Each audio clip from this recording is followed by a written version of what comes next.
Greetings, family. Let's see. See if we can just my cleavage. All right. Greetings, family. All right. I am on both locations now. Anyway, this is Iapo Moyende and Gina. And you know what? Let me close my door really quick.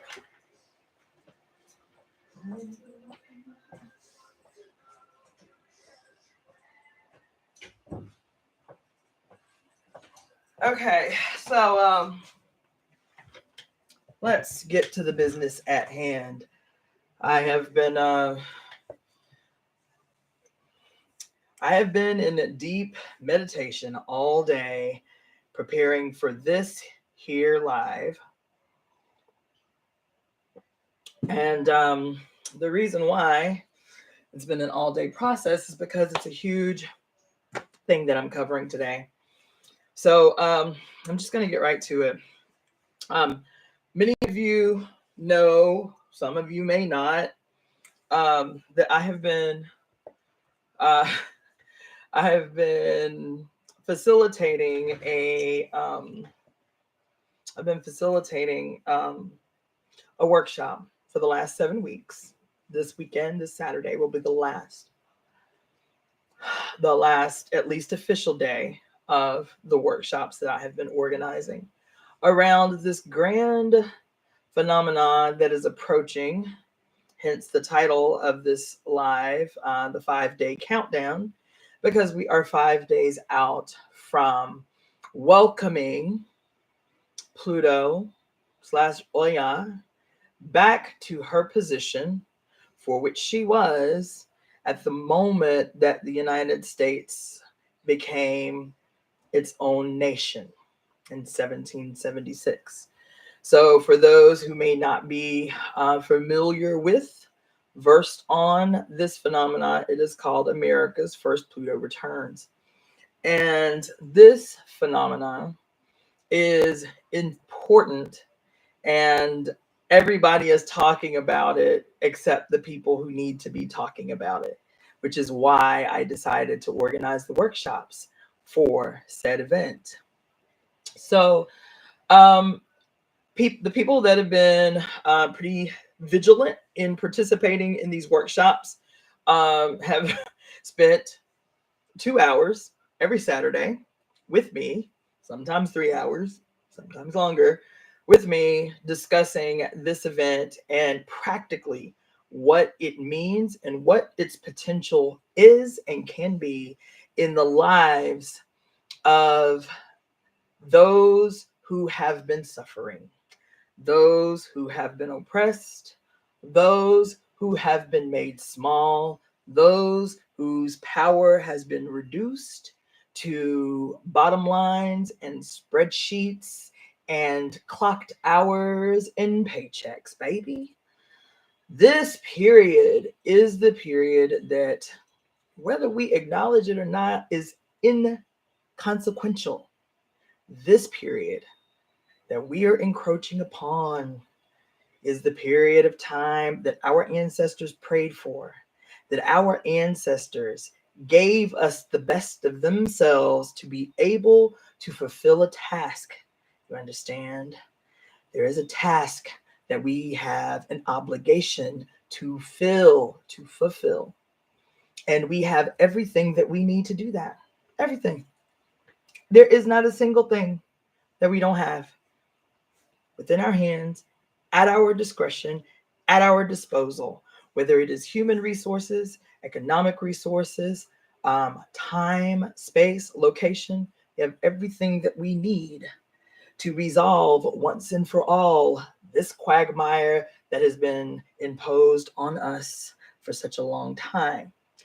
So those that have been rocking with me for the last 7 weeks, 2 or 3 hours every Saturday, have gotten a giant plethora of information. And I am not about information consumption. That is not what the workshops have been about. That is not what they are for. They are tools, if you will. They are weapons if you need them. but it is about me. Baby, look, when I tell you that I have put my whole life for the last 6 months um, on the back burner because I felt this thing that is about to happen, that's been happening. It's been happening, but it is like reaching its epic. It is reaching its beginning and its end, its finale, and its beginning, right? This is so important, and I am not frustrated. That's not what you hear in my voice. I am.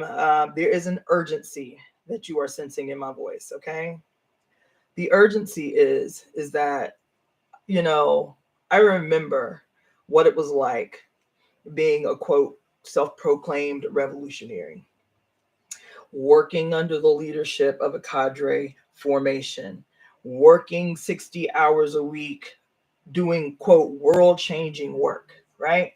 Um, you know, I remember that even though in my head I knew that what I was doing was the right thing to do,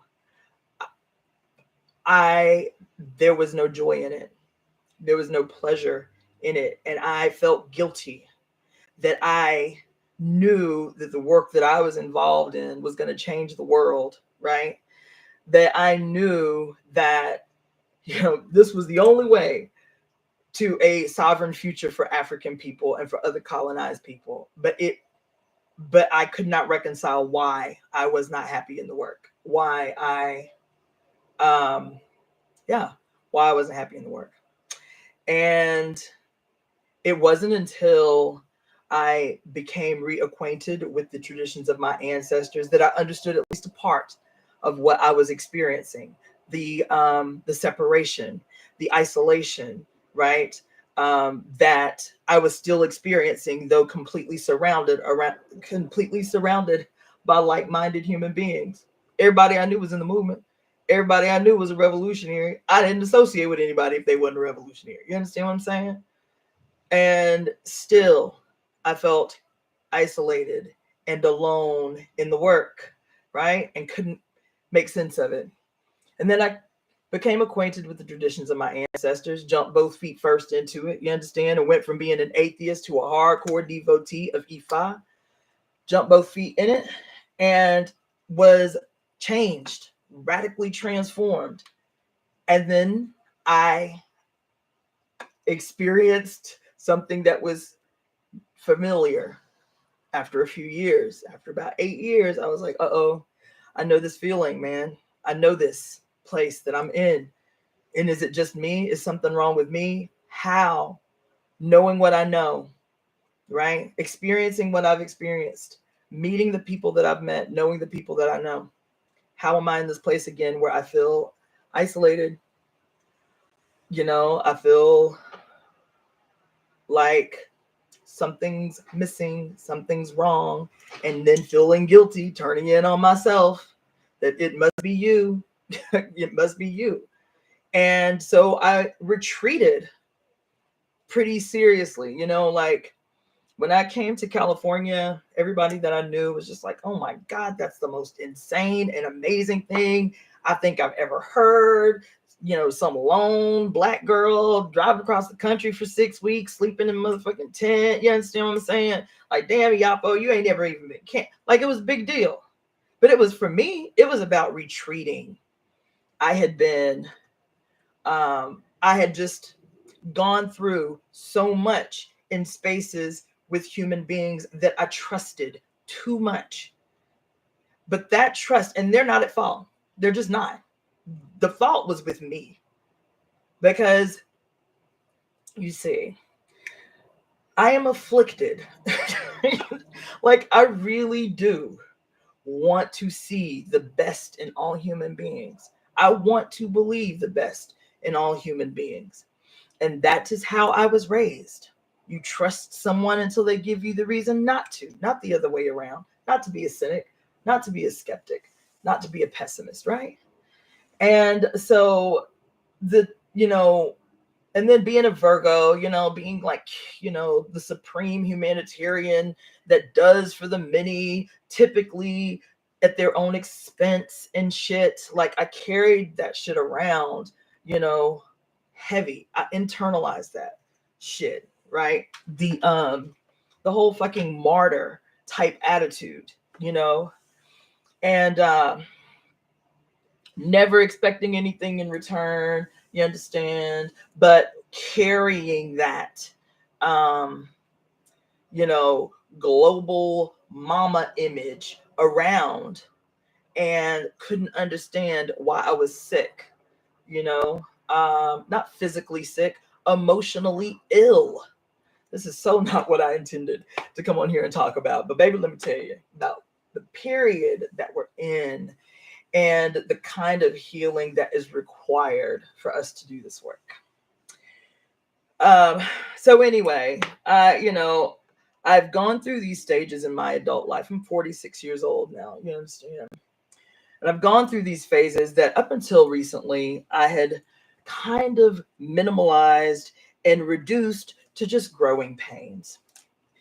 But the last 6 months that I've been in my house, not going anywhere, and refusing to work, and just retreating again, it was about looking back over my life to understand that the patterns mean something, that every occurrence, no matter how seemingly insignificant in the moment, meant something important. You understand? My earliest memories as a human in this incarnation, I was 1 years old, maybe a little. Yeah, I was about 1 or about 1.5. These are my earliest memories.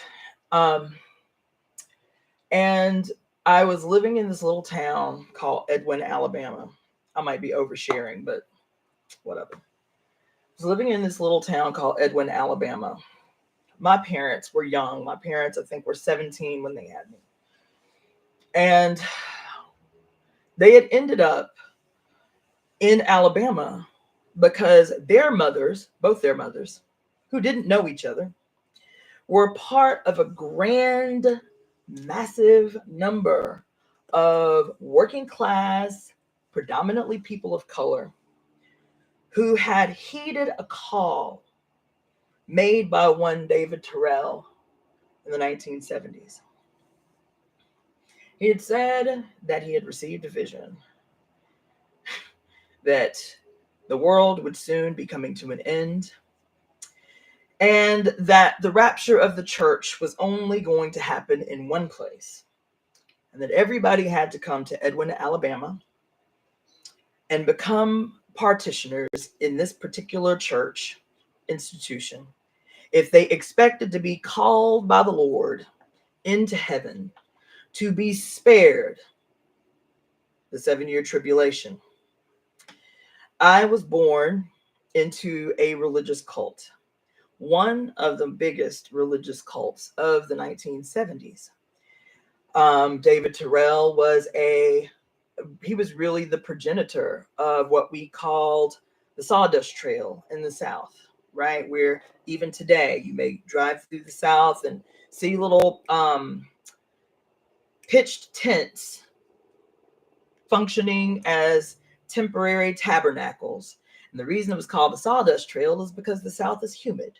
And so you would put a whole bunch of sawdust on the ground before pitching the tent so that people weren't dancing and worshiping and praising in the mud, you see. I don't know why I'm sharing this with you, but I know it's a point, and I told Spirit to just like speak through me. So this is what's happening. So my parents, who were born both in New Orleans in the same hospital, less than 24 hours apart. My parents are less than 24 hours apart. My mother was born on July 24th. My father was born on July 23rd. They were both born in New Orleans and did not meet each other, these two Leos, until they're both their radical in their worship mothers pulled them away from their fathers both of whom built homes on land they bought and said, I'm not going nowhere. When you get your mind right, come on back home and I'll be waiting here for you. Identical story for both my parents. This is how I incarnated into the world. You understand? Born in a religious cult, into the world cult. And my earliest memory was all the parishioners of the church lived on the property of the church. He had bought a whole ton of acreage of land in the middle of nowhere, Alabama, and posted these trailers all over the land. And all of the members of the congregation lived across the street from the church. I have vivid, clear memories. I have clear memories of wanting to play outside with the kids, but I was allergic to grass, so I couldn't play outside. Right? But one of my most pivotal earlier memories is I was a year and a half, and my mother worked at a sewing factory. And so one of the members of the church had a teenage daughter, and my mom hired this girl. I even remember her name. Her name was Tangi. Hired this girl to watch me and my little sister. My sister was still an infant. Erica was still a baby. And I remember it was an old house, like those old Southern houses with big, hard,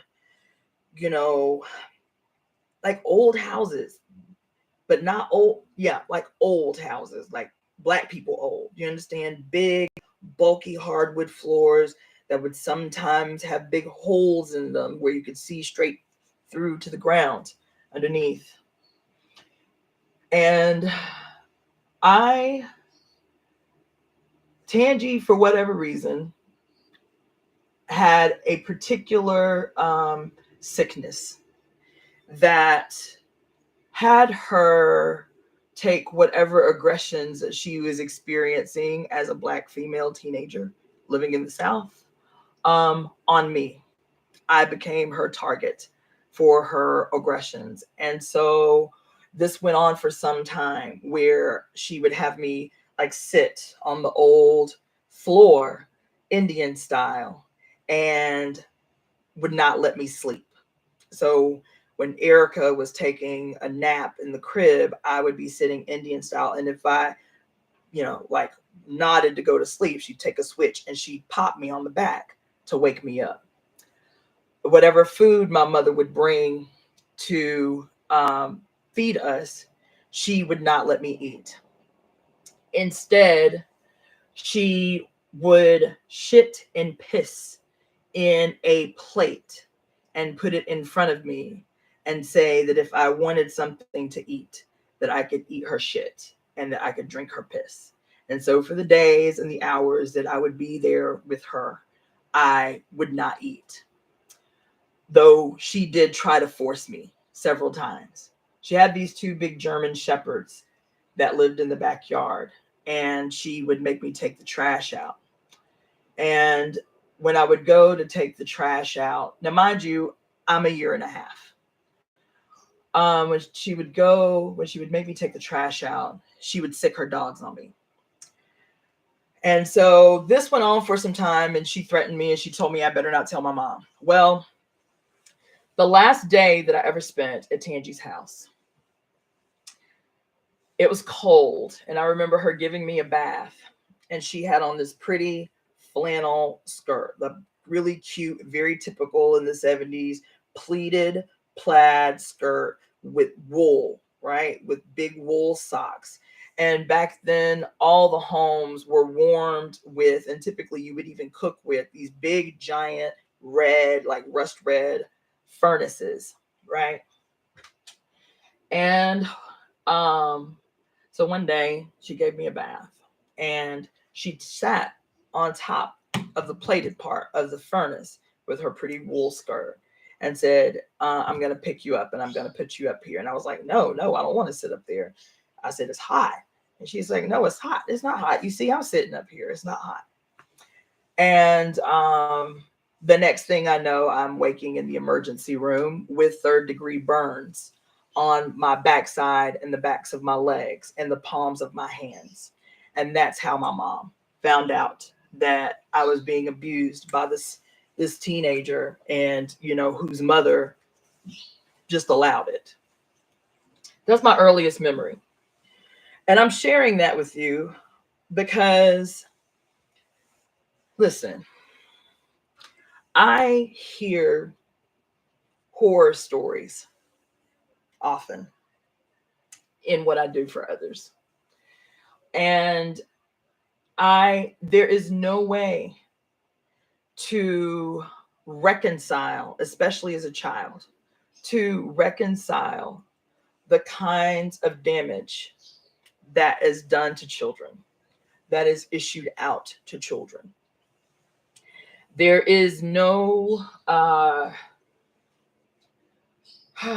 is no, I'm saying this because, look, man, we're all going through like this heavy transformation.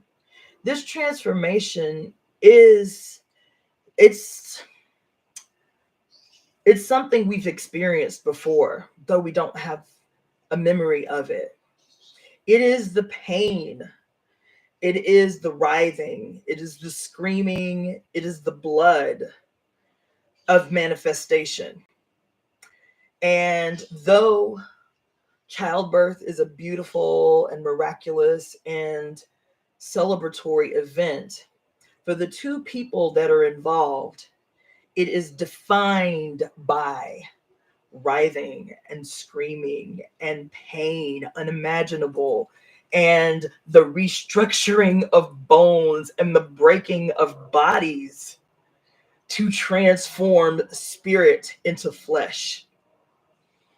And in the story of our emergence, in this collective story that we are all experiencing together, right? We're experiencing this thing together, but with an ideology imposed on us that teaches us that we are alone, that we are by ourselves in this shit, that even with people around us, once you die, it's only you. You can't take nobody with you. All of these philosophies and shit that try to continue to have us buy into and believe that what it means when we say I is that I in spite of the group, I excluded from the group, you see. And the I is the we.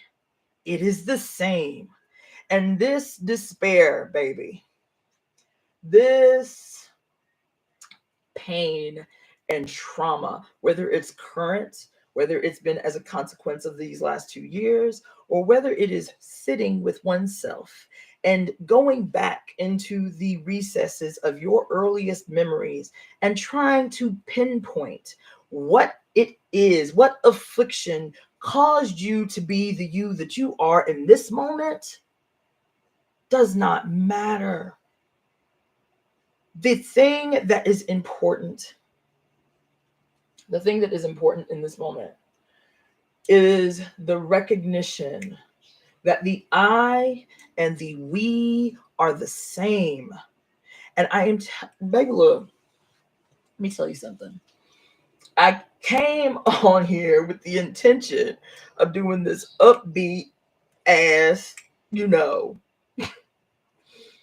rallying, right? This rallying call, because again, the title is called, it's a 5-day countdown till this magnanimous, momentous, time changing, era defining, millennia defining moment that we have been blessed with. Okay, I don't know. I have been teaching this workshop for 7 weeks. I have been doing lives. I have been studying. I have been talking to perfect strangers in random places. I'm like, okay, do I need to be like the crazy people and have the billboard saying the end is nigh? You understand? Because let me tell you, the end is near. God damn it. But not the way we've been thinking, not the way that's been handed to us. It's not. It is an end that we should be so happy about, that we should be throwing parties every motherfucking day. I'm telling you, I'm not exaggerating. I am going dancing tonight. I am going dancing every night for the next fucking week. If I can find some place to go dancing every night for the next month, I'm going to do that. You understand? Because that, if you could have a crystal ball, let me ask you this. If you had a crystal ball that could tell you the exact date and the exact moment that Earth was redeemed, that all of the species on the planet were too redeemed, that the age of colonial domination, imperial degradation was dead and done and wiped from the consciousness of humanity. If I could give you a crystal ball and show you that day, how would you respond? What would the global response be to the end of an age of conquest and pillage and rape and genocide and villainy and the necessity for evil, you see? If I could give you this crystal ball to say this date, on this time, on this date, the end would be, and the earth would emerge new and redeemed, and all the creatures on the earth new and redeemed, what would be the response? I would like to think it would be a global goddamn party. And all I am saying is that you don't have to have the crystal ball to experience the certainty. Baby, look, the intensity that people are feeling is certainty. But because the narrative that we have received and the narrative that we have accepted has always been fearful and gloom and doom, and end is always synonymous with something terrible and tragic. And, and we have grown accustomed. We have actually become comfortable with oppression. We have. We feel guilty, but we still go through the motions. We know we ain't got no business shopping at these little rinky-dink ass stores that they post up in every hood because we know they tied to slave labor. All of us know how Walmart employees get treated. All of us remember, what was that woman's name? Kathy Lee, whatever the hell her name was, when it was exposed that her whole line was being made by slave labor in Thailand and sold at Walmart for cheap. We know it. We feel guilty about it, but we try to push that shit back. We know good and goddamn well we ain't got no business drinking out of plastic water bottles. We all know these things. But yet, because we are linked in, right? Because we are linked in, the conveniences, we say, okay, well, maybe just this last one bottle. Okay, maybe just this last one, right? And all I'm saying, baby, is that we do have ultimate power. Our confidence is the issue. Our courage is the problem, right? Our audacity is what's missing. Our knowing, right? Met with our heart. Because see, knowledge is not enough, baby. It's just not. Knowing shit is not enough. We know more as human beings than we ever have. Even the most ignorant of us know more than humans and average human beings have ever known in their whole goddamn existence. We have all the information of the entire universe literally at our disposal in 2.2 minutes, you see. So knowing is not enough, right? This is where I will digress and go into why I posted today. It is our heart. It is our heart that teaches our brain how to respond to the world around us, not the other way around. Greatest trick ever played on us was for us to think that somehow the brain was the brain was the guide. It is not. It is the facilitator of tasks, right? It says it is the manager. It's the taskmaster of the heart, you see. The heart is the emperor. Now, I'm going to be, kind of going back and forth from some different modalities. You know what I'm saying? My background is in traditional Chinese medicine and Ayurveda, right? The heart is always the center. The heart is always the emperor. But I also, deal with the little mythology and astrology and, and Ifa mythology, Kemetic mythology.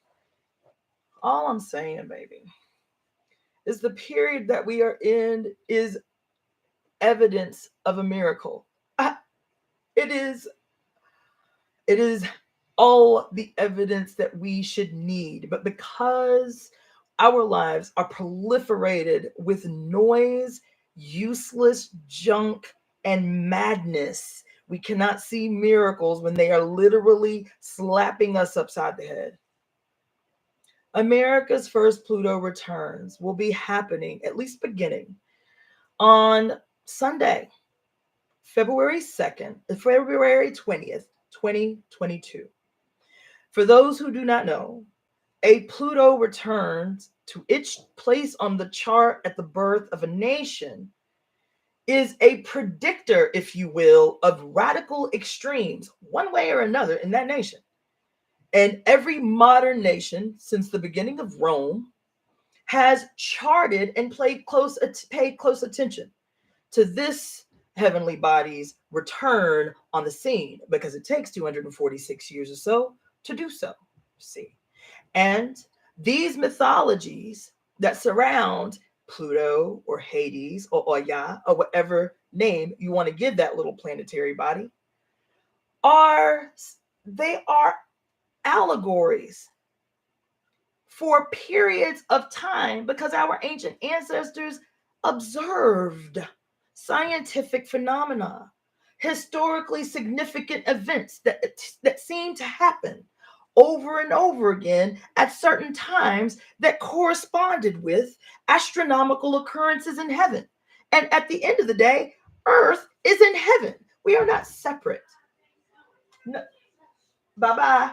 We are not separate from those things that happen in the heavens. We are an intimate part of it, right?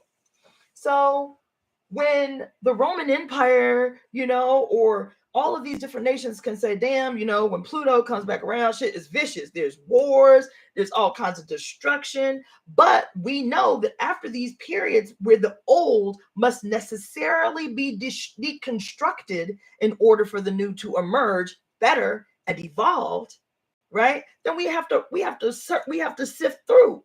We have to put our seatbelts on and navigate through that period of necessary destruction so that we can see the other side, which has blessings and leaps forward for the good, for the greater good, right?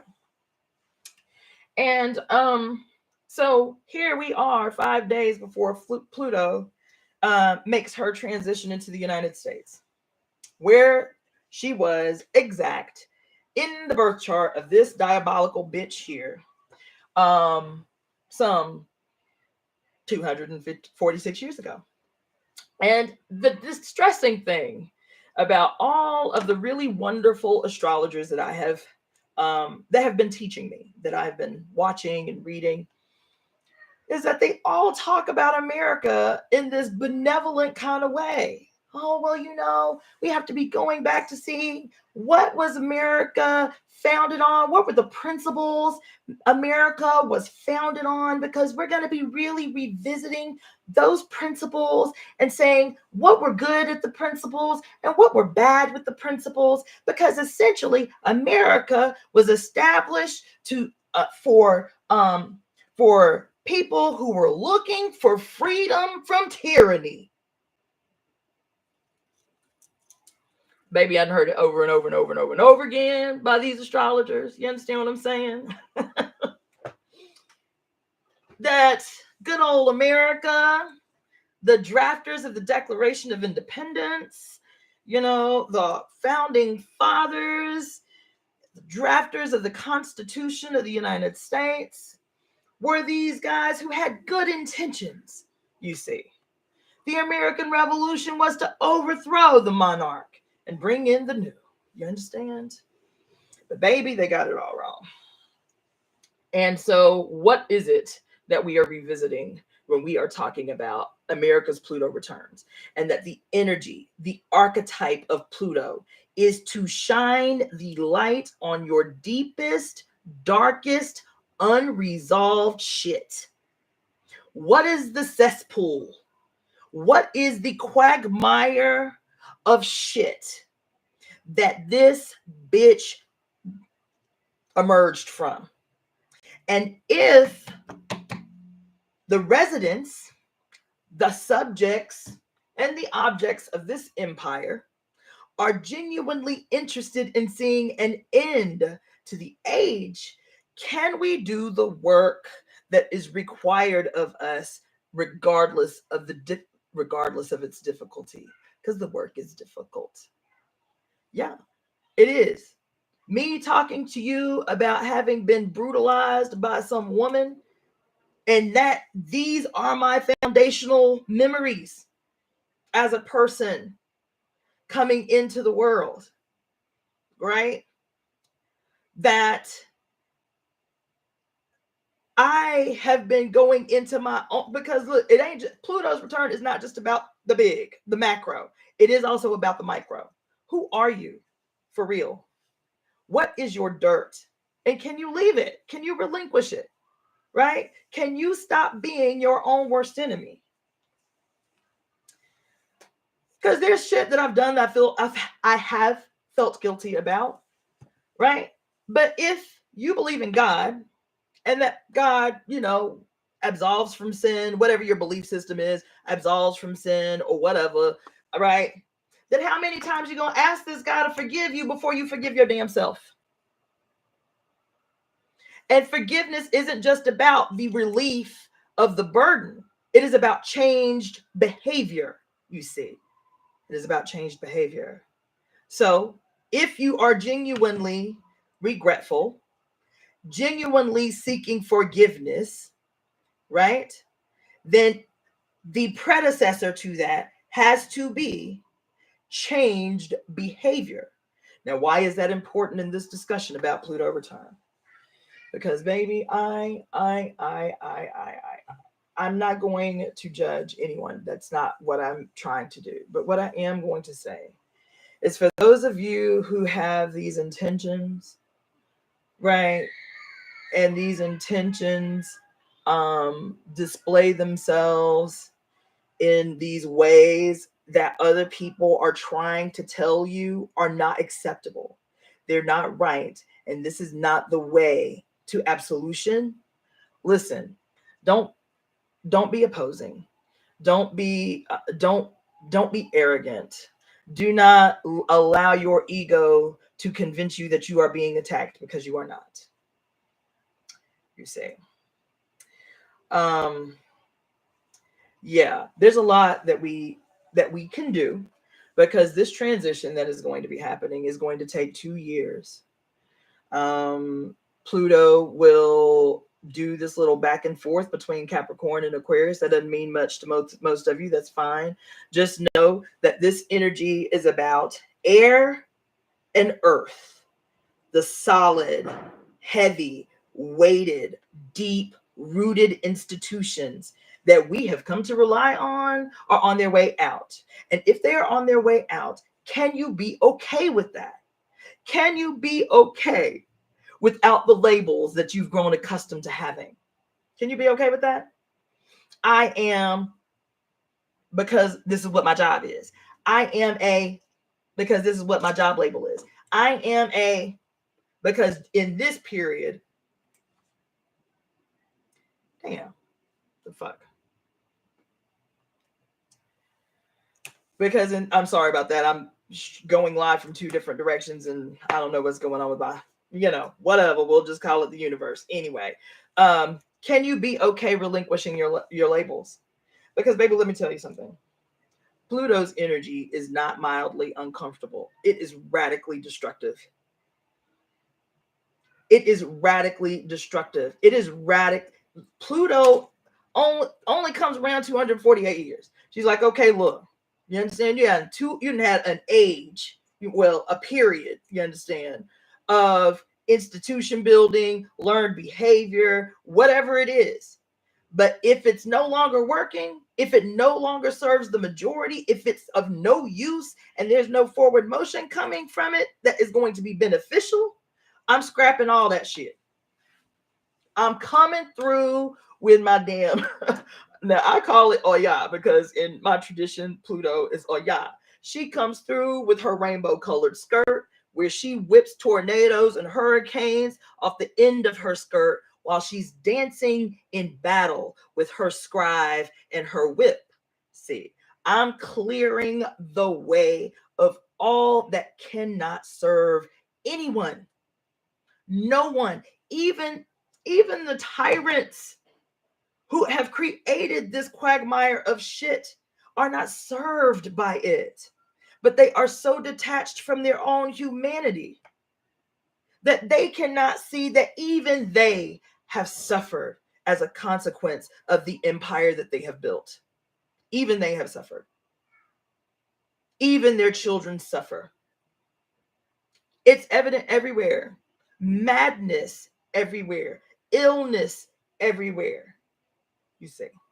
Mental illness, suicide, desperation, despair, everything that you can imagine. And she is like, look, I am coming.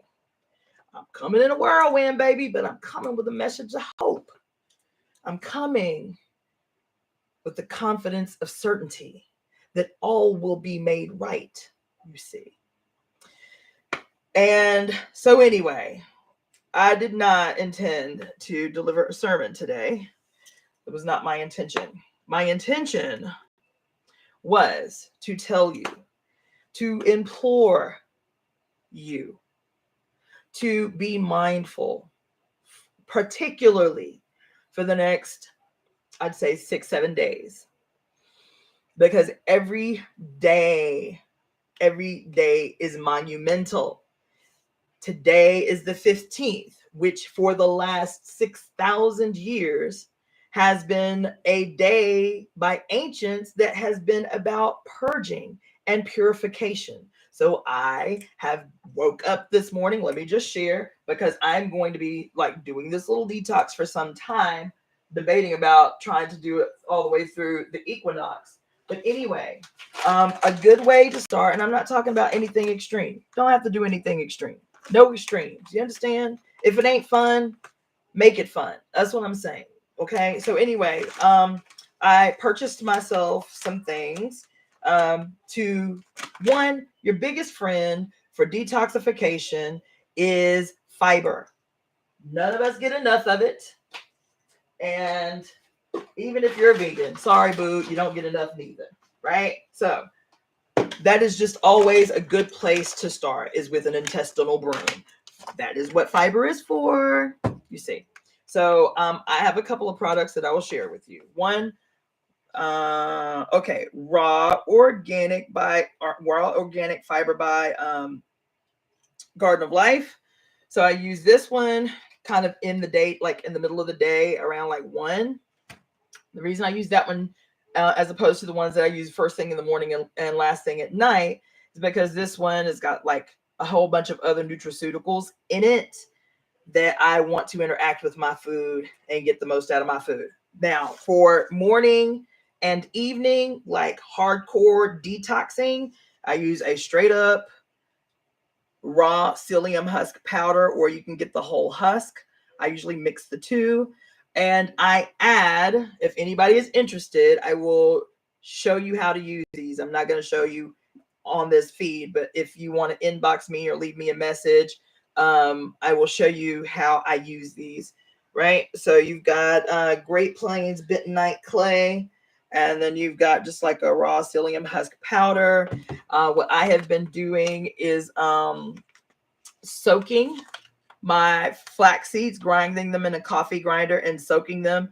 Because what happens when you soak flax seeds is the mucilage. It gets really sticky and gummy and it looks like snot, honestly, right? That's the mucilage. So while the meat of the seed and the hard shell of the seed is like the scraping away of debris that is lining the small and large intestines, the mucilage helps to bind any kind of toxic residue that may be causing like diverticulitis or polyps along the colon wall. So these things are like the that precede like the development of colon cancer and diverticulitis and diverticulosis. Okay, so that's the best way to take flax seeds. Don't just grind it up or just throw it in a blender. Actually take a tablespoon of flax seeds, grind it up in a coffee grinder, and then take 2 tablespoons of water and mix it with the flax seeds and let it sit there for about 20 minutes or so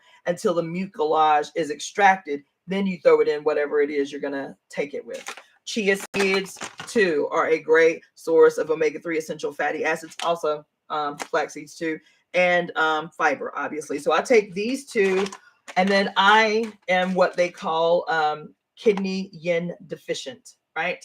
So that is why, as you know, like I have like graying hair or whatever, right? So I also add to the mix black sesame seeds, which is one of the quintessential nutraceuticals, basically foods that act like herbs, foods that are our herbs for kidney yin deficiency or any kind of kidney essence deficiency. So I take and grind these black sesame seeds up in the click. I take that as a combination first thing in the morning on an empty stomach, right? Take them before I go to bed at night. And then when I get up in the morning, I drink a big glass of water on an empty stomach, have my first BM, and then I take my next round of fiber. Okay. I do not consume any food until I have my first BM in the morning. And usually once you get in the rhythm, it'll happen within 20 minutes of you waking up. Okay. All right.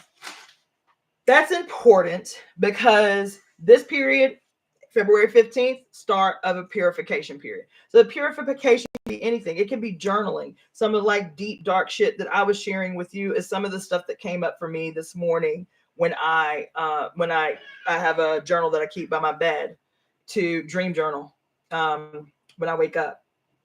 And I woke up today. I just want to make a side note. So fucking grateful. It rained out here, and it only rained for about 10 minutes, but it hasn't rained in like 4 months. And it's still so beautiful outside. It's like it looks like Alabama. The clouds are all big and giant and fat. I'm like so overcome today. Anyway, like so grateful. Anyway, so that's that, right? Now the other thing is, so that's for the large intestines. That's just a good place to start any detox, is working with your gut. I cannot get into it. I might do a whole workshop on it because the gut, baby, it's everything. The vagus nerve is its wonderful partner. The lungs, who have been so heavily assaulted in these last 2 years, is the yin partner to the large intestines. You understand? So I was going to do this whole thing about how to detox during these next few days. Fiber, do it easy. Start with a little bit of night clay. You know what I'm saying? Like I'm drinking a little apple cider vinegar and honey and water. You understand? From a little electrolytes. You feel me? Be easy on yourself.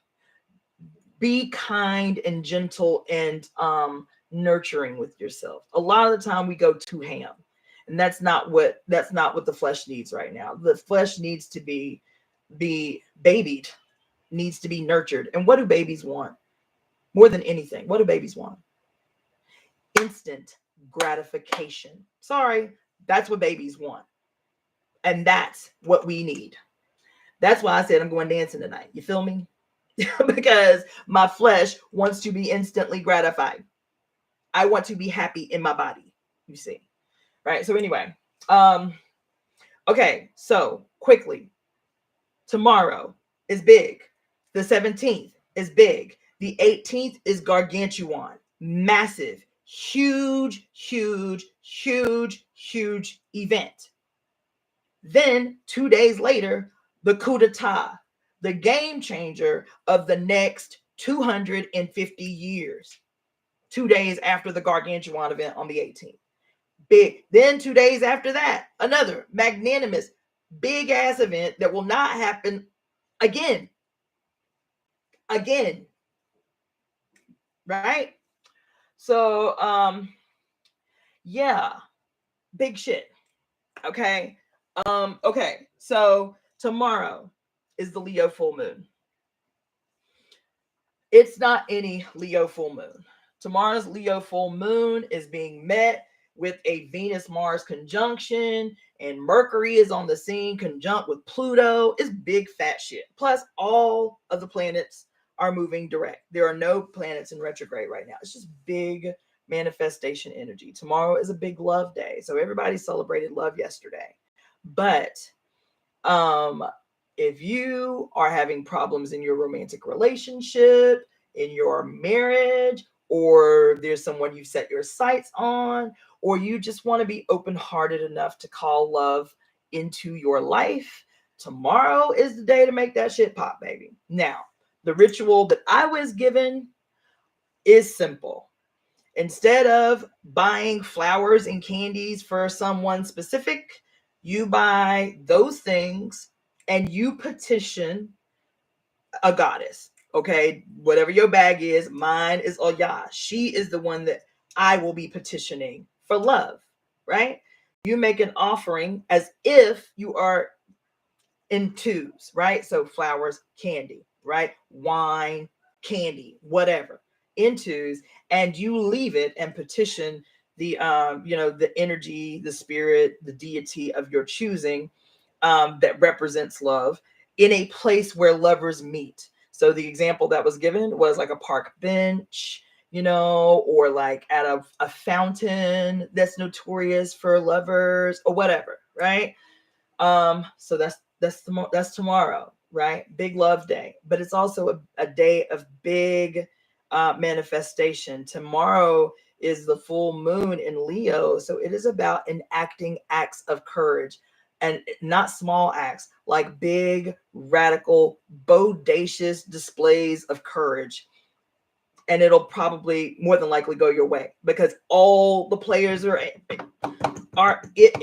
hand. Mars, right? The god of war, but it's a benevolent god. It's, it always wants things to work in the right direction. It is the male personification of harmony, where Venus is the female personification. These two are conjunct right now. Boom, big energy, right? Big love energy. Mars is about passion, right? Venus is about lust. Okay. It's just big energy tomorrow, right? Now, depending upon, what your mythological, metaphysical, spiritual bag is, tailor it. Tailor your ritual to what it is you need specifically, but to know that tomorrow is huge. It's huge, and it's going to set the stage like a freaking catapult for the rest of the week. The next 7 days are huge, baby. That's why I told my daughter, I was like, baby, look, I'm taking the next week off. I can only keep your baby certain times because I got power plays to pull. I got power moves to make. Okay? Not just for me, but for everybody around me. That includes you and the babies and my mama and the whole goddamn planet. Because I will be saying prayers for the whole planet. And not on some... Nah, I'm telling you, that ain't how I pray. That ain't how I meditate. I don't do wimpy shit. I mean, with every fiber of my being, what the hell I say when I face spirit. Okay, so tomorrow, big energy day. Started my detox today, right? I am being a little ambitious, saying I'm gonna try to do this detox through the equinox in March. We shall see. But regardless, okay, so the next day, let's see, is the 17th. And so basically you're just still in full moon energy, and you just want to be able to still be in the zone of manifestation, big money moves, I don't know. Am I still? I don't know. I don't know if people are still seeing me or whatever. But anyway, okay. Then, lastly, not lastly, the 18th is Neptune's half return. Neptune in Ifa tradition is Olokun. Okay. Neptune's half return. So it takes Neptune, I think, 165 years to make a rotation around the sun. America is experiencing its half Neptune returns 2 days before Pluto's full return, right? So when I say that we're talking about, baby, Pluto is digging up all the dirt, all the dank, listen, shit we ain't never heard of, don't know nothing about. All of that shit is about to be put on Front Street. And we're not talking about in an instant, because even though Pluto is making its return, starting its return on Sunday, it is going to take 2 full years of her seesawing back and forth between Aquarius and Capricorn. The next exact date is July 11th. The next exact date after that is December 28th. The next exact date after that, I believe, is April 24th, right? So you have these dates, boom, boom, hard, heavy hitting energy, where the institutions of the old, defined by Capricorn, are making a hard power play to maintain power. All I'm telling you is these next 7 days, these next 2 years, keep that shit out your life. I know what people are going to say. But it's what's happening in the world. I have to watch the news. There might be a war in Russia. Listen, that ain't got nothing to do with you. You make sure you can be aware without being emotionally invested in. Keep your mind clear of that bullshit and make your prayers affirmative. Don't be praying for protection. I'm sorry. Don't be praying for protection. Your meditation should be, I am protected, and be done with it. Don't be praying for retribution. Don't be praying for reparations.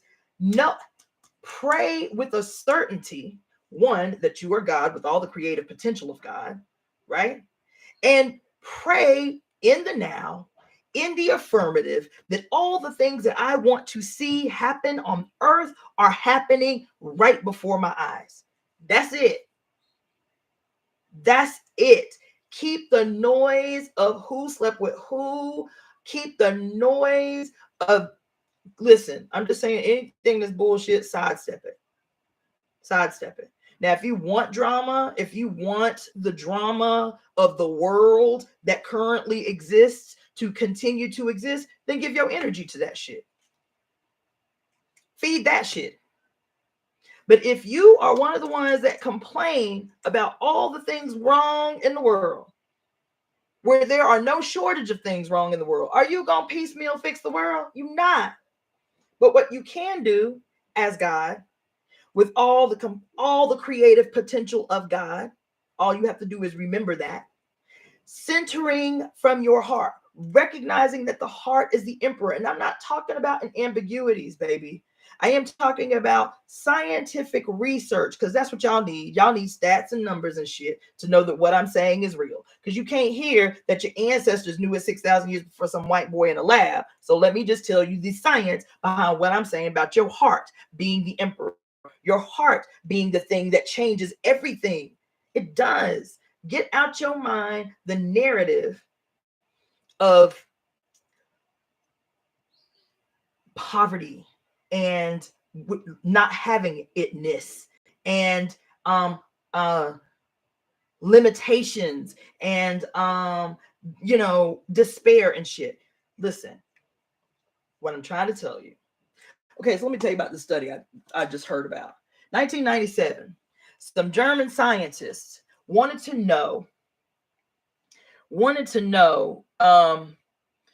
measure the photon activity produced by our heart. Okay, so photons are they're like measurements of light.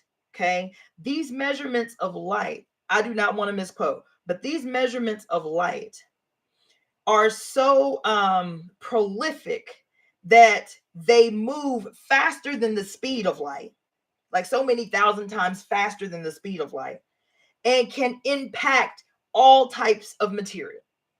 Okay? That was a horrible paraphrasing, but photon energy, boom, is measurable. They want to see, okay, well, how much photon energy does a human being produce? Because that photon energy that emanates from the heart, from the core of the heart, right, impacts every single cell and atom in the body. They were saying that the average person on the planet produces about 20, let's see, the average person emits about 20 photons of light per second. Then they took some participants who were averaging about 20 photons of light per second and said, okay, we're going to do a guided meditation. Okay. When we do this guided meditation, you know what a meditation is. We want you to close your eyes. We want to slow your breathing. But instead, we want you to imagine that instead of taking air into your lungs, you're breathing in and out of your heart. In your mind's eye, see that it's your heart that's breathing in and out. Slow your breathing, whatever, right? And then once you start doing that, we want you to imagine that you are passing light out of your heart and giving it to the world. Just imagine your heart, when you got your eyes closed, is giving light to the world. Okay? They led these subjects in a 20-minute meditation and then measured their output of photons. In one 20-minute meditation, they went from putting out 20 photons of light per second to 100,000 photons of light per second after one heart-centered meditation.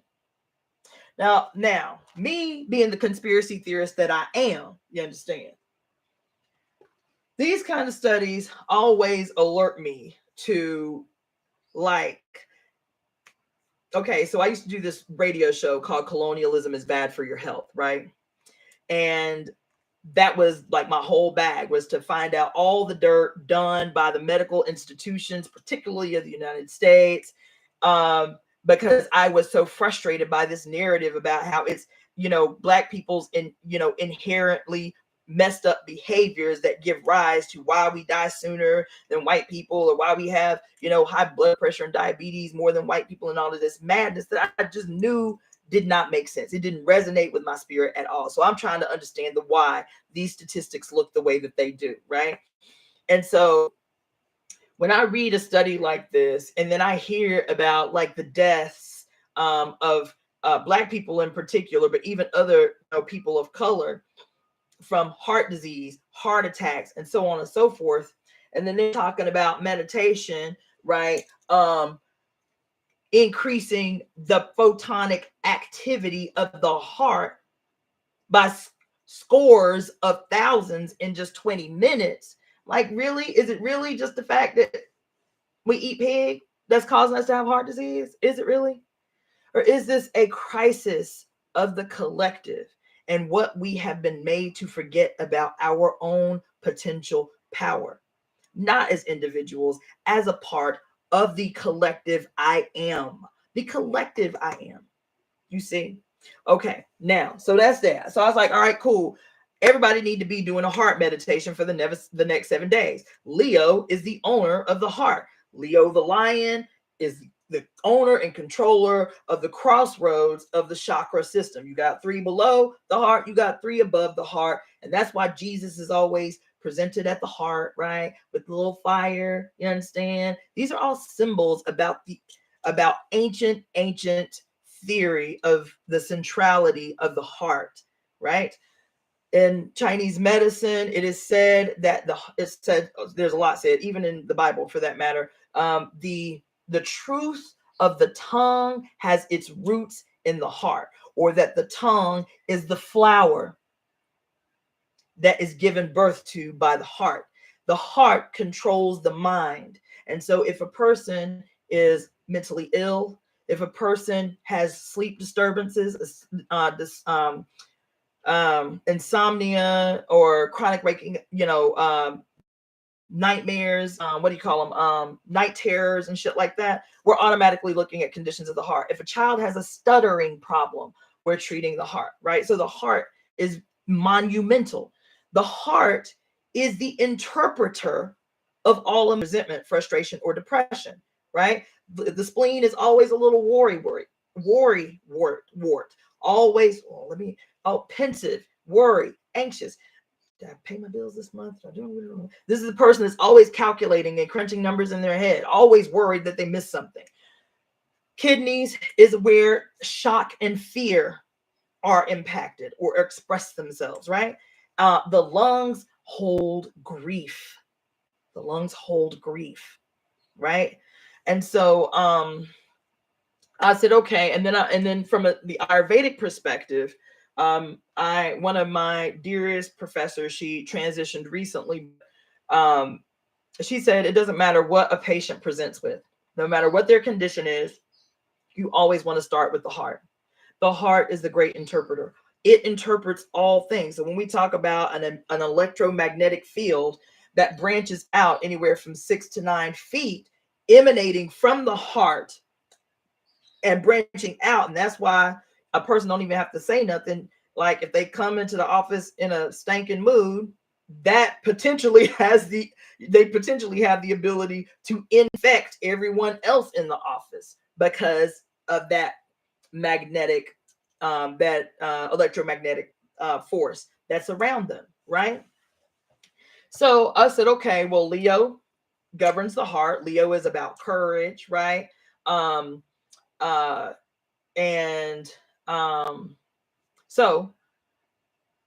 heart meditation information, right? That was from Heart Math Institute. I found out about it through Pam Gregory, astrology.com, right?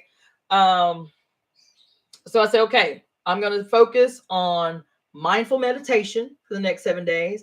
I'm only going to do what makes my heart happy because that's what we're deficient in. We're not really deficient in much else but happiness. We're not really deficient much else than bliss, than ecstasy, than connectedness. Really, that's what we're deficient in, right? And so I said, okay, well, cool. I will take some little herbs that nurture my little heart. I'll do my little, heart meditations, visualizing the planet being what I want to see right now. Not what I perceive that it is, right? What I want to see, what I say is the future is the right now. Right now, right? Every incarnate, meaning every person born, has a right to experience the best of what the mother has to offer, right? That every mother be protected in her ability to transform spirit into matter, right? That this being the origin of all things and the separation from mother being the origin of the sickness that we're experiencing as human beings. I believe that, right? So I said, okay, those are going to be my meditations, right? In the meantime, you can add some things like some essential oils that lighten the heart, that heal the heart.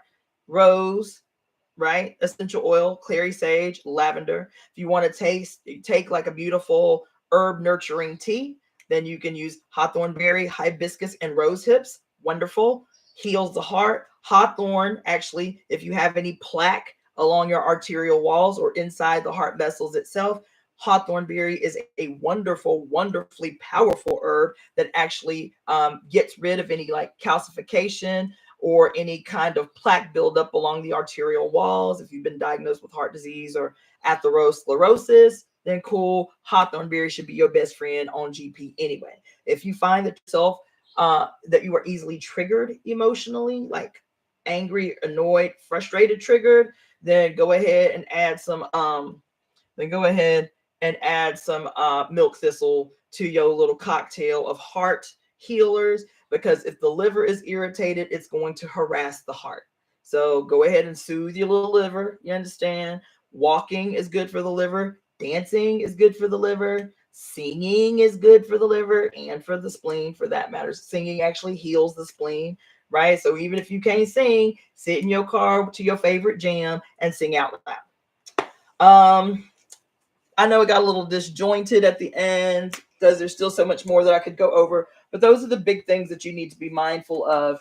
Go to the beach, go to the woods, plant a tree, go dancing somewhere, have sex a lot this week. I'm not joking. I mean it. I mean it so deeply. I mean it so viscerally. If you do not have a boo, then I might make you blush. But if you don't have a boo this week, then masturbate often. But be intentional about these expenditures of energy. Don't just be booed up. Still be heart centered. Still be heart centered. You understand what I'm saying? Even if just be heart centered, because sexual energy and monetary energy are the two biggest energy expenditures that we have in the world as it is. And are we frivolous with those expenditures, or are we purposeful and deliberate with those expenditures? And I'm just saying that if you are masturbating, or you are making love, or you are having sex, for this week in particular, be purposeful with your orgasm. Okay? Be in prayer. And listen, when I say prayer, prayer is action. I don't subscribe to supplication of prayer. I don't. I pray when I'm dancing, you see. I pray when I am ecstatic. I pray when I'm having fun. I'm praying when I go hiking with my grandchildren. That's prayer. That's purposeful practice of ecstasy, you see. So that's what I'm talking about. So be purposeful in your heart-centered movements this week. Speak out loud. Do not speak in quiet. Speak out loud. World transformation, right? And that transformation being beneficial to all species. Beneficial to all species, you see. Be purposeful in and gentle with yourself. When you're doing shadow work, which this period calls for, when you're doing shadow work, be gentle with yourself. Don't approach your shadow work with a spirit of judgment. Damn, I should have did that. Or if I had only did that. I got in a conversation with my daughter today about my ex-husband, and I had to like pull back the reins because I was about to go a place that I don't go when talking about him. But it was almost like this knee-jerk kind of, and then I was like, oh no, that's not me anymore. That person does not exist anymore. So I don't feed that energy that would have me in a spirit of blame or judgment or rage or resentment when talking about my ex-husband. I got the blessings from him that I needed by being in a relationship with him, by knowing him. And I can let that go with love. I can let that go in peace, knowing that what spirit needed me to have from him, which was huge.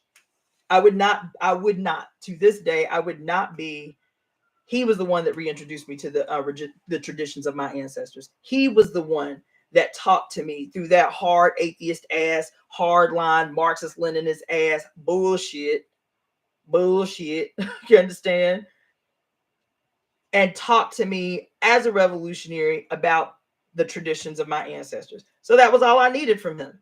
I needed the experience to help me to understand how to see what does not work for me and what does not serve me in going forward. It was an evolutionary period. So all that to say, so when you're doing your shadow work and being honest with yourself, because if you can't be honest with yourself about your own shit, how are you going to be honest when you go out into the world? Really? If you can't face you in all your ups and downs, all your, there's no bad, all your little detours on your path. If you can't face you and accept all of the little side roads you took, the little mishaps you took, you understand what I'm saying? How are you gonna be a leader? How are you gonna lead anyone? And we all are. We all are. That's what the period calls on. Everybody, all of us have to lead. All of us have to be humble enough to follow. All of us have to be humble enough to be students as well as teachers. You see.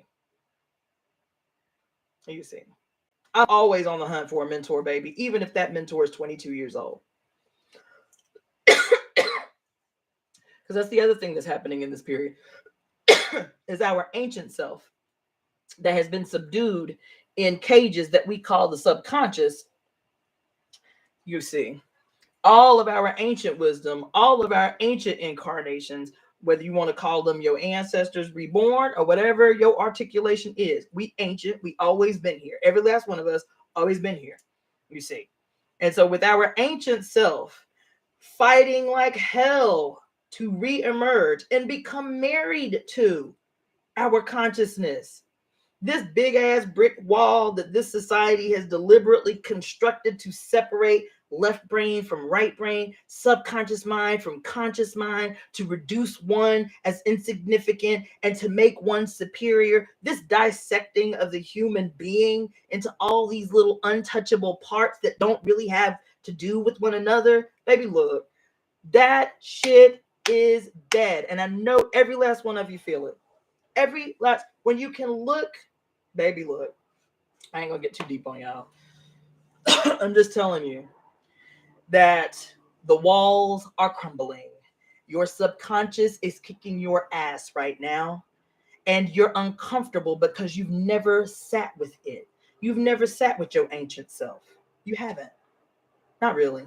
You let it come through every now and again as dreams, but then you become fearful of your dreams. You see.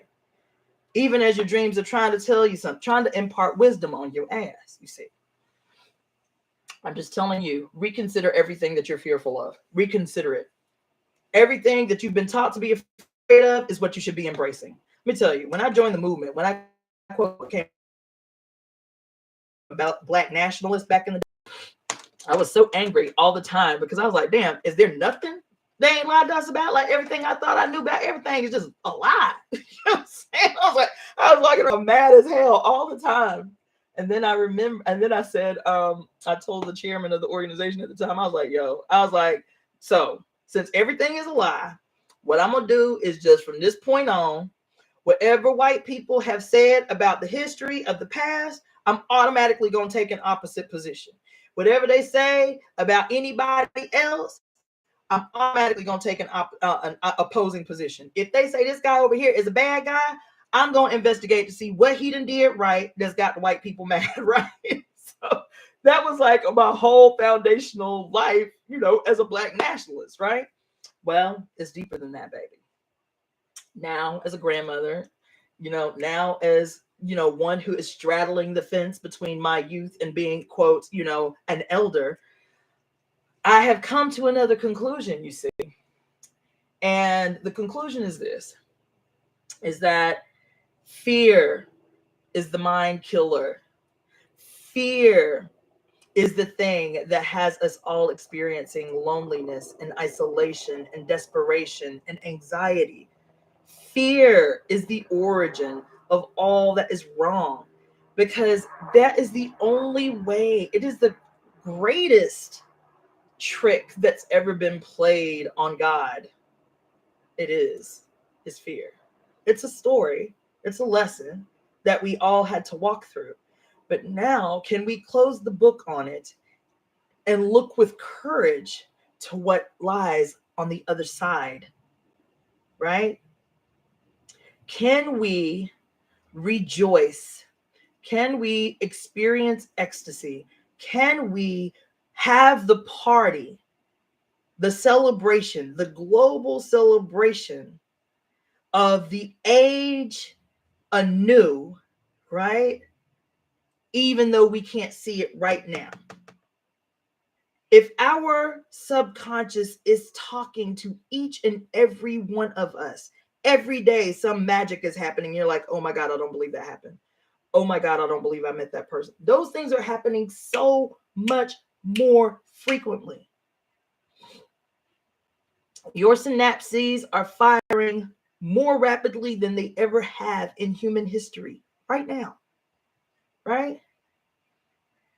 And can you accept the certainty that this period we are experiencing, we have been fortunate enough to incarnate in as conscious, thinking, active human beings, the closing out of a 24,000 year history, the beginning of a new age, the beginning of a new era, the beginning of a new period, all at the same time.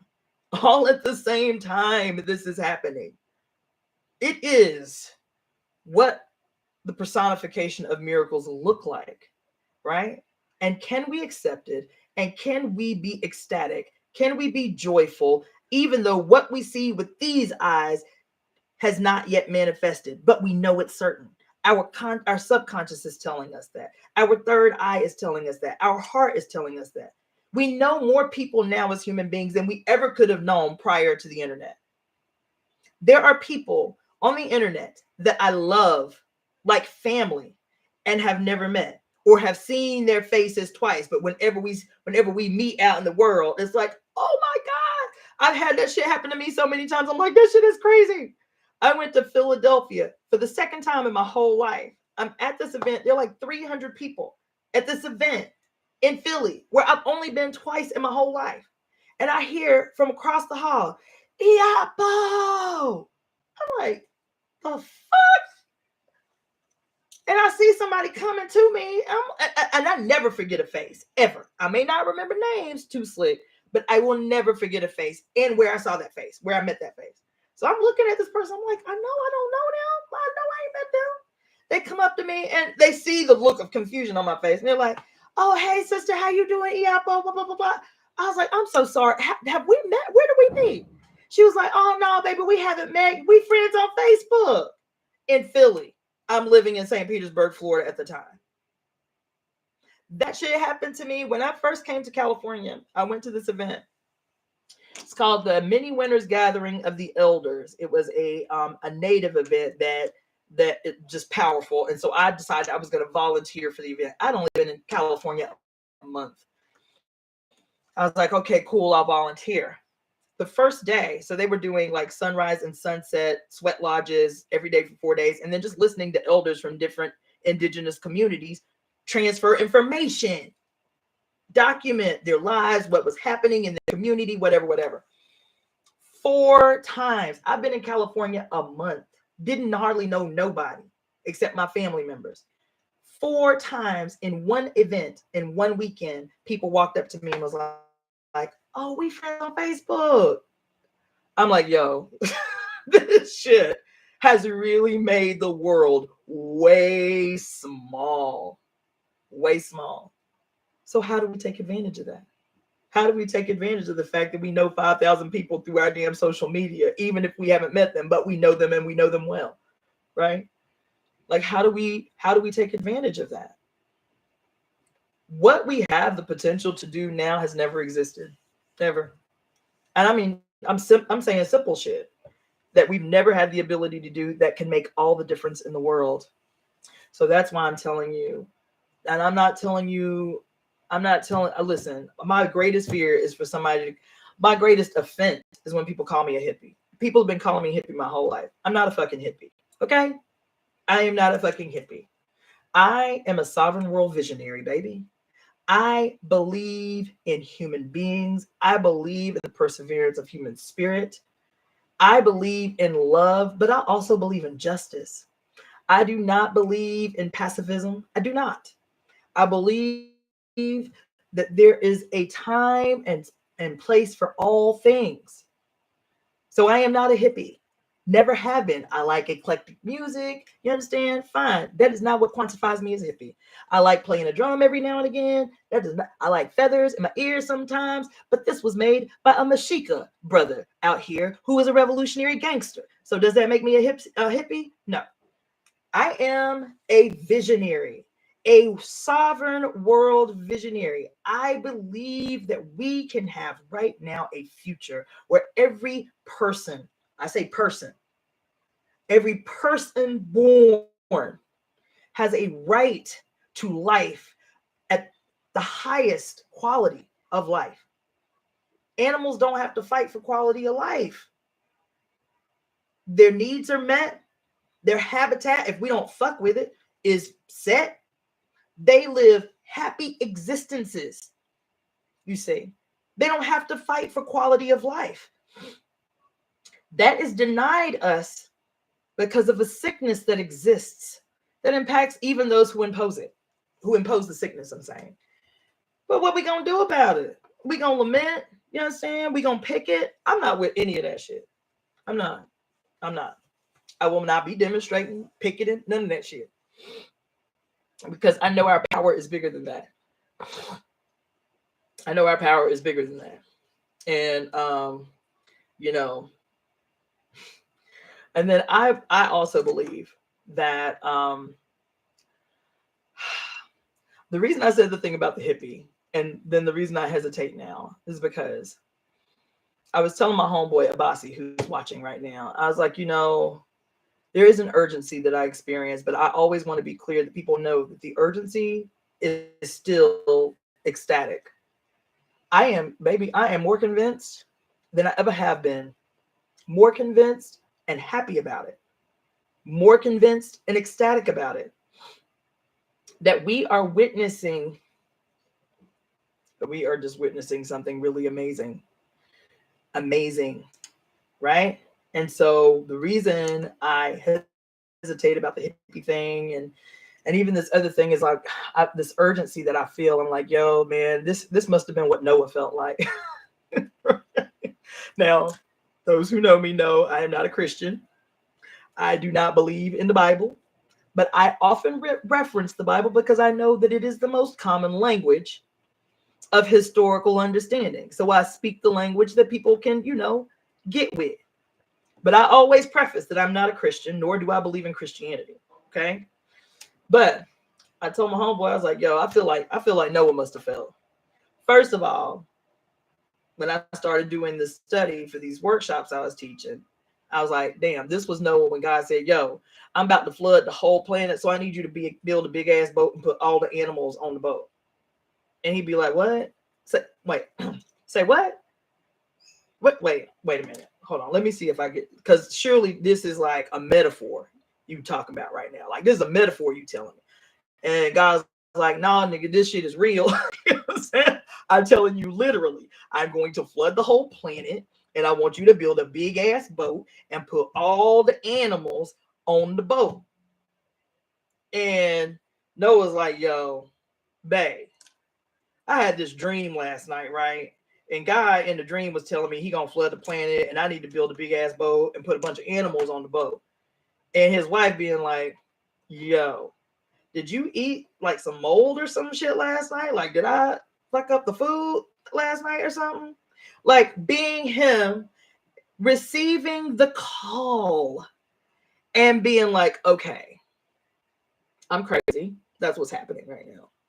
Maybe I need to see a psychologist, right? But then there being this certainty, this stillness, this peace, like this anxiety that I used to have, these heart palpitations that I used to have when I was self-questioning all the time, right? This weirdness in my stomach, this tenseness that I used to have all the time when I was unsure because I had no confidence, right? That's gone. That even when my conscious mind is trying to convince me that I'm crazy, it's like my body, my spirit is like, nope, it's what the fuck we said. It's just what we said. And Noah's like, this can't be real. I done dreamt this. I done ate some bad mushrooms or something. And then he's like, okay, when he finally accepts that the call is the call, and he starts building the big boat. I'm like, damn, what must that have felt like? Like everybody walking by, laughing at him, like, this dude is really off his shit. We in the desert. This nigga talking about building a boat in the desert. You know what I'm saying? Like, he's like, yo, this is what God said do. God said build a boat and put some animals on it. And, because my family is good, I'm going to put my family on it. And everybody's like, all right, bro, you got it. Keep on doing what you do. You got it. Y'all seen that dude over there, Moses? Noah building a boat in the middle of the desert talking about God going to flood the whole planet. Whatever, yo. You got to let people be people. You just got to let them do what they do. Mental illness is real. I can hear it. Mental illness is real. That brother, yeah, he done went off the deep end. And even when, and he's certain, you have to be certain. How can you not be certain building a big old giant boat in the desert for some animals? I'm just saying. And then when it starts to rain, the panic of the people, those that laughed, even your own self doing it, convicted to do it, always self-questioning, and then the rain comes and you're just like, this shit is real. Okay. All right, this shit is real. All right. Still, still waiting, right? I don't know. It's maybe not a great analogy, but like, baby, look, that's where we are without the fear. See, I feel like Noah without the apprehension, without the fear, without the anxiety, without the nervousness in my belly, right? Despite the fact I haven't been working. I'm sure my clients, they don't even call me no more. They're just like, I guess you just ain't working no more. You know what I'm saying? Like, really understanding that what I've been trying to teach people for the last 7 weeks is, baby, I just love analogies. Sorry, I talk in pictures. That goddamn, what's his name? Arthur and the Knights of the Round Table, and he being the only one that can pull the magical blade up out the motherfucking stone. This period that we're being handed is the blade. It is the sword of destiny that is given to all of us, not one, all of us, to slay the wicked beast that has held our people hostage for an age. You see, this is the period. The period is the blade. The period is the weapon. Oya on the scene, Pluto on the scene, is the great revealer. It is said she only makes herself public in Revelations. That's what it says. She is the great balancer of the scales of justice. But in order for justice to be issued, all that lays below the surface, behind closed doors, in the dark, in the dank, have to have the light shone on that shit. So all that have been found guilty can be judged. That is what the period is. So you cannot be subdued by fear when you see the institutions of your enslavement, your oppression falling flat. You can, baby, look, I just read this goddamn article the other day about these motherfucking Olympics. I'm sorry for the language, but I was beside myself. I'm seeing that because these people then destroyed our mother, that there wasn't enough snow in China to have the Winter Olympics. So what did they do? They didn't cancel the Winter Olympics. No, they didn't do that, which would have been the ethical thing to do. No, they didn't do that. What they did do was take enough water to create fake snow or man-made snow. They said the amount of snow that it took to create the conditions for people to participate in these Winter Olympics could have resolved the water issues for 90 million people. And we don't see nothing wrong with that shit. 90 million people who have water insecurity could have had their water issues resolved. 90 million. With the amount of water it took to make snow so some people can ski in shit.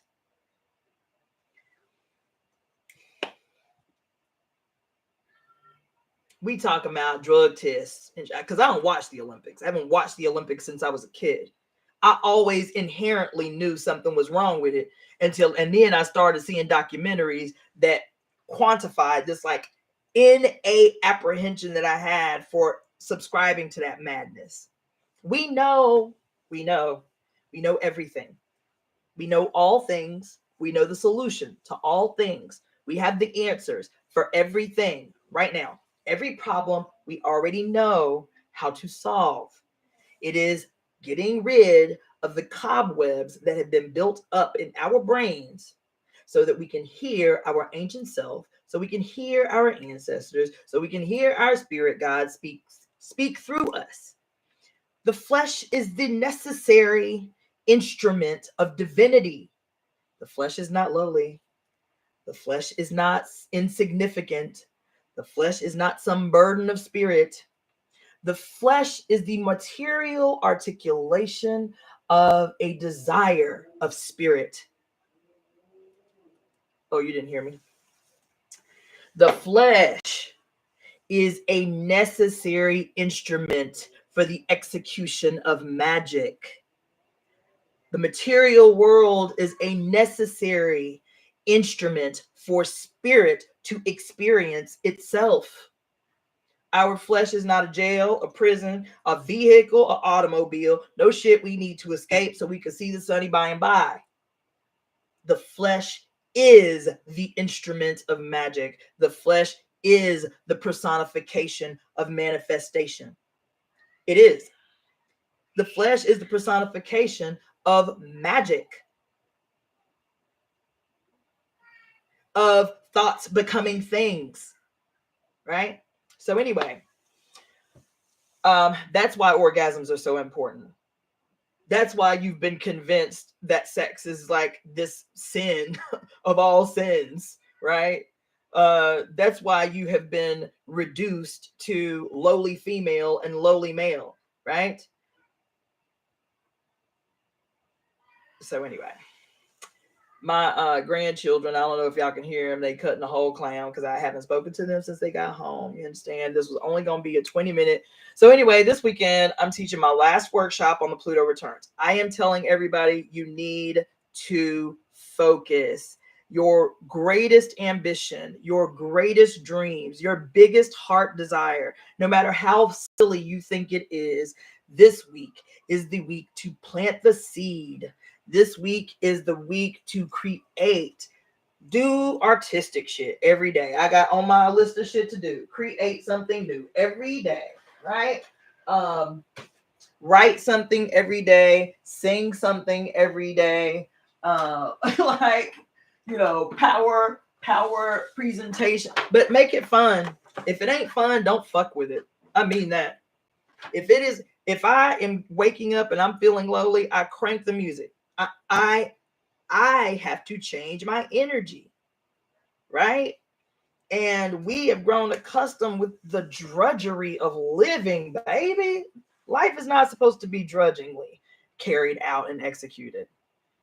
And it's such a slap in the face of Mother Earth. It really is. She like, you ungrateful motherfuckers. I can just imagine being Mother Earth. One, because I got babies. You understand what I'm saying? And grandbabies. I can imagine. Like, Mother Earth is like, you ungrateful bastards. Y'all live on the dopest planet in the solar system. All this good shit.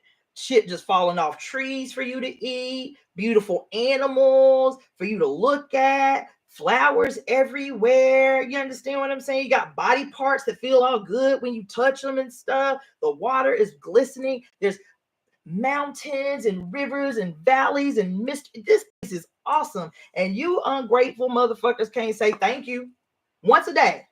Just thank you, Mother Earth. You are so wonderful. Let me not forget how incredibly awesome you are. Let me demonstrate my gratitude with some action of some sort.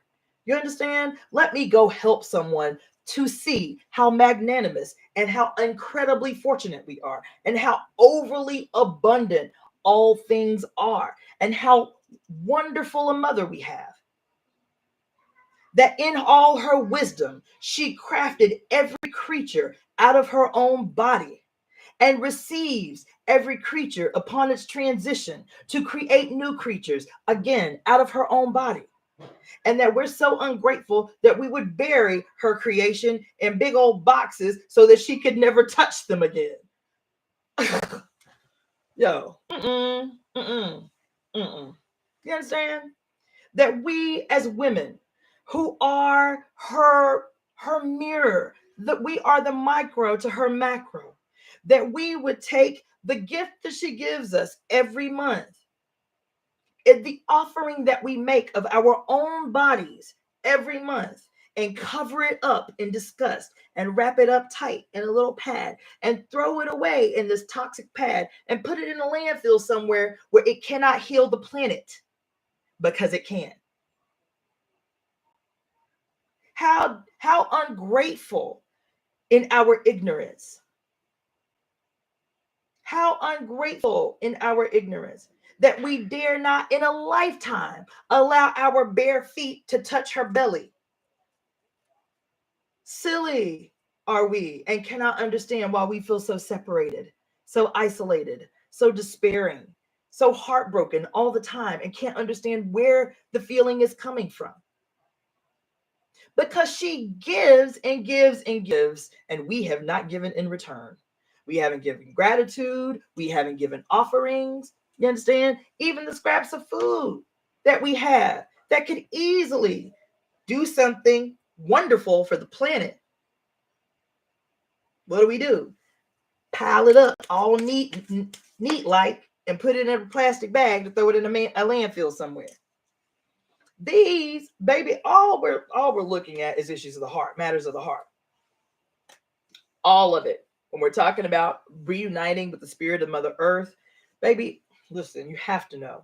You have to know that she is a living, breathing, sentient being for whom life could not exist. The sun is not life-giving. I'm sorry, you are mistaken.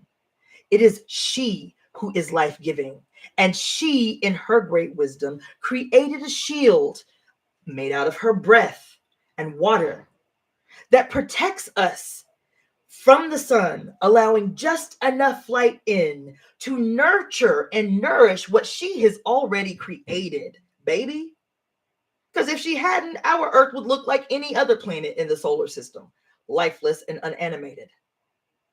It is she that is the center of our universe, babe. And she is a micro of the greater macro, which is a black, dark matter filled, cyclical, circular goddess, you see. But you hate on that because you hate blackness.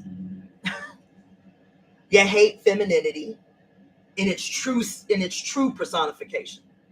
In the cyclical, chaotic madness of creation, which, as I said an hour ago, is what?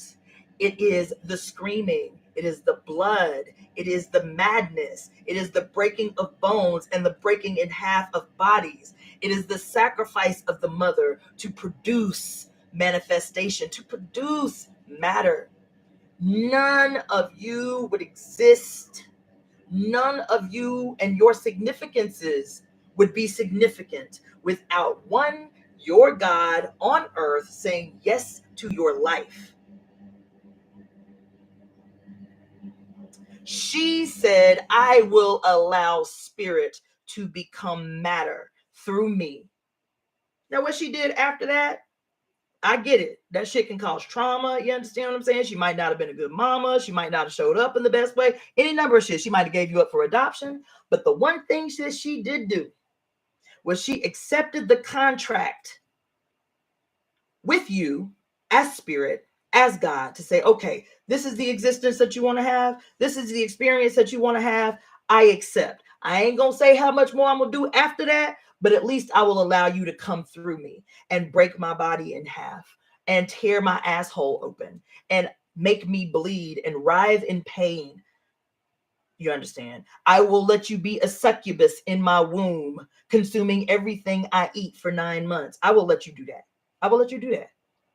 So you have the opportunity as spirit to have the material manifestation you sought to fulfill your personal destiny. I will allow you to do that. I'll let you do that. I'll let you do that. But we are, honey, we have to live a life of gratitude for real. That shit has to be manifest. And the easiest way to manifest gratitude for the abundance and the epiphany given by Earth is ecstasy, baby. That's why you get mad, but your babies understand how to worship the mother. Your babies do. Watch them. The first thing they want to do when they go outside is take their shoes off and roll around in the motherfucking mud or jump in the water that they see. And you're like, no, don't do that. You'll get dirty, right? But now you need scientific research. And what does the scientific research says? Scientific research says, let your babies play in the mud. There's mycelium in the mud. And when they put their hands in the mud, guess what happens? Dopamine. all this dopamine floods their system and they're instantly happy because the mycelium is communicating through the big ass pores in their little bitty hands. Let the babies play in the mud. That is gratitude in action, you see. But we too deep and visceral for that shit. We too heady for that shit, you see. Anyway. So I guess that's my that's my sermon for today, you guys. Welcome to the Temple of Evolutionary Emergence. This is your minister, and I'm an ordained minister, by the way. Let's not be joking. I'm actually deadly serious. I've been ordained. As a matter of fact, what's today? For 2 years now. Today, this month, I've been an ordained minister, among other things. You understand? So this is your minister, Iyansa Moyendekreations, also known as Cassandra Faye Floyd, by my goddess, Jacqueline Jeanette Futch, who gave birth to me and allowed me to fulfill my own personal destiny by accepting a heavenly contract with me, you see. My God on earth is my mama. And then my big mama is Mother Earth, you see. So, I'm people might laugh or whatever, but I'm being deadly serious. The period is calling for something radically new. And we have to think outside of the box. We have to think outside of the paradigm that's been imposed on us. Can we create the new world right now? Like, can we, those of us who are on this call right now, those of us who might see it, can we come together and say, okay, recognizing without internalizing all the problems that we want resolved in the world, what are the antithesis of those problems? And how can we create that? How can we see these things instead of isolated incidences that have nothing to do with each other, a web of response to the old? And how can we create this new web of the fates that looks like what we want it to look like? That which is produced by the goddesses known as the great weavers, the weavers of human destiny, the mothers, the Iyami, whatever name you want to give them, right? How can we create that? How can we resolve all of humankind's illnesses in an instant with one sweeping effort by the many? Because those of us who want to see the world different, way outnumber those who want to see the world remain the same. I guarantee you that. So how do we facilitate a message of hope that is backed by a vision that people can clearly see in their mind's eye as executable and attainable? And I ain't talking about no gold, no streets of gold and land of milk and honey type shit neither. I am talking about how can we make sure that our progeny, that those that come after us, speak our names long after we have transitioned and say these human beings were the ones that facilitated the new age, that transformed the human consciousness, that transformed the fucking planet, that saved Mother Earth and all of her sentient beings. These are the people that saw the writing on the wall and heeded the call and took action right away. Yeah. Yeah. These are the people that acted on inspired thought, that they knew the call was crazy. They knew it was crazy within the old paradigm, within the context of the old narrative. But they were like, you know what? The shit too deep. It can't be my imagination. But you know what? My imagination is just my ancient self trying to alert my consciousness that I need to get the fuck on board with what my subconscious has been trying to tell me since I was a girl child.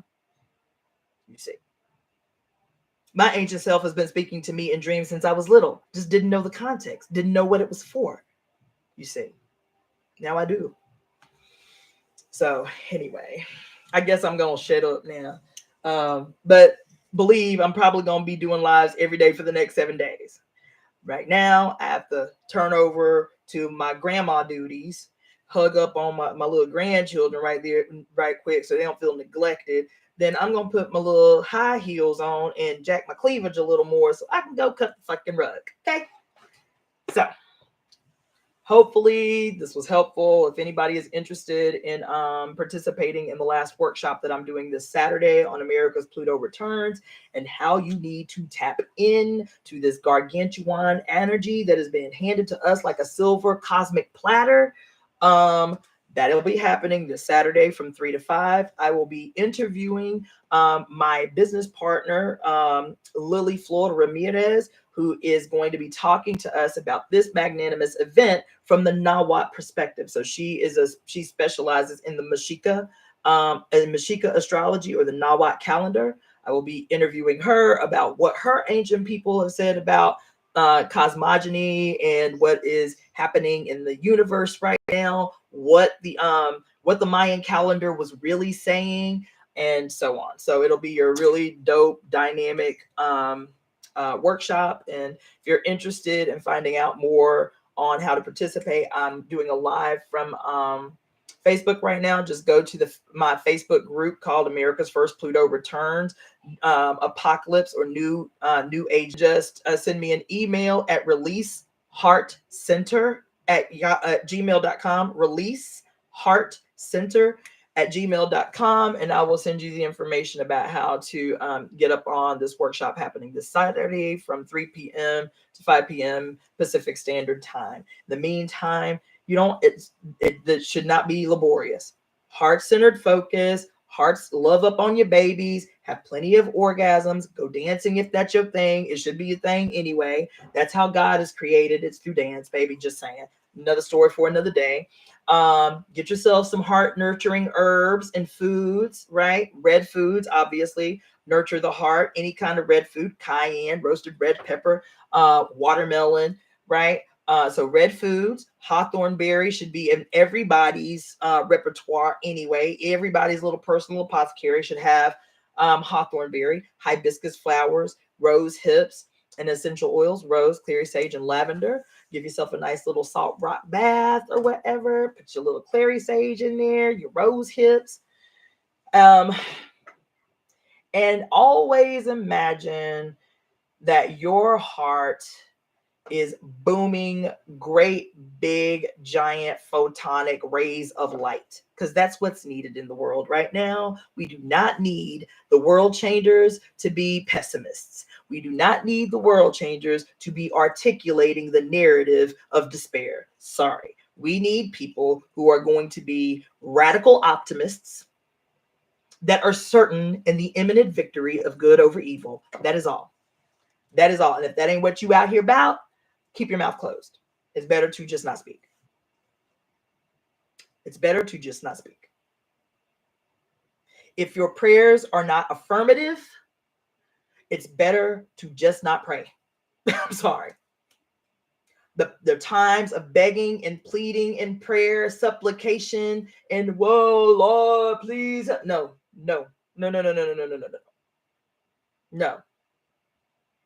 Pray while you are climaxing. Pray while you are playing with your children. Prayer in ecstasy. Ecstasy is prayer. It is the language of the earth. It is the language of our brothers and sisters who are animal spirits. Ecstasy of being able to have a meal without having to fight for it. The ecstasy of being able to get water just by being. The ecstasy that comes, even the Bible says something to that effect. What did the Bible say? Saying, why do you worry? You see, I got my eye on the sparrow. The sparrow don't have to worry for nothing. I'm paraphrasing, of course. It ain't King James Version quotes, but whatever, right? God said, I have my eye on the sparrow. All his needs are met without him thinking about it. He wants to eat. I know that he's having a hunger pain. Guess what? An earthworm just magically pops his head up out the soil, and the baby is fed. So if I've got my eye on the sparrow, know that I've got my eye on you. Worry not, was what the lesson was. Worry not. Live in a state of certain ecstasy because I got my eye on you. You good? You are good. You are good. Anyway, so thanks for staying. Thanks for sticking. And maybe tomorrow I'll be a little bit less dramatic and more deliberate in my delivery. Reach out to me, and also I don't really like communicate a lot. Like I see the feeds. I really appreciate everybody's feedback, and I see every last one of you. But I lose thoughts easily, especially since I had COVID about 6 months ago, and so shit doesn't flow as easily as it used to. If I get sidetracked with messages, I will respond to all of these afterwards. But just know that I love you all. I really appreciate you taking the time to walk with me while I work this shit out loud. A lot of the time, that's just what it is. And just know that when I say I love you, I mean it. I mean it. I don't mean it in some flighty ass, detached way. That the God in me sees the God in you, and I love you for it. With that being said, I'll say peace until tomorrow.